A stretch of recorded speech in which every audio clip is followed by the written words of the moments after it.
SKSSFന്റെ സഹചാരി കോടിക്കണക്കിന് രൂപയാണ് ഓരോ വർഷവും രോഗികളായ ആളുകൾക്ക്, നമ്മളുടെ നാടിന്റെ വിവിധ ഭാഗങ്ങളിലുള്ളവർക്ക് SKSSFന്റെ നേതൃത്വത്തിൽ കൃത്യമായ പരിഗണനയോടെ വിതരണം ചെയ്യപ്പെട്ടുകൊണ്ടിരിക്കുന്നത്. പാണക്കാട് സയ്യിദ് മുഹമ്മദ് അലി ശിഹാബ് തങ്ങളാണ് ബഹുമാനപ്പെട്ട ഷെയ്ഖുന സൈനുൽ ഉലമ ചെറുശ്ശേരി ഉസ്താദിന് വർഷങ്ങൾക്ക് മുമ്പ് ആദ്യത്തെ സ്വതക്ക നൽകിയിട്ട് സഹചാരി തുടങ്ങിക്കൊടുത്തത്.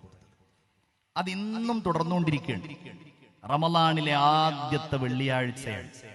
എല്ലാ പള്ളികളുടെ മുമ്പിലും നമ്മളുടെ സംഘടനാ പ്രവർത്തകന്മാർ ബക്കറ്റുമായി നിൽക്കും. അതിലൂടെ മാത്രമല്ല, എന്റെ പ്രിയപ്പെട്ട സുഹൃത്തുക്കൾ, സ്നേഹിതന്മാർ, നമ്മളുടെ നാടുകളിലുള്ള മുഴുവൻ ആളുകളിൽ നിന്നും ആ സഹചാരി ഫണ്ടിലേക്ക് സ്വതക്കകൾ സ്വീകരിച്ച് അതിനെ വലിയ ഒരു വിജയമാക്കി മാറ്റണം. ഈ പരിശുദ്ധ റമളാൻ നമ്മൾ അതിനു വേണ്ടി ഉപയോഗപ്പെടുത്തണം എന്ന് ഞാൻ സാന്ദർഭികമായി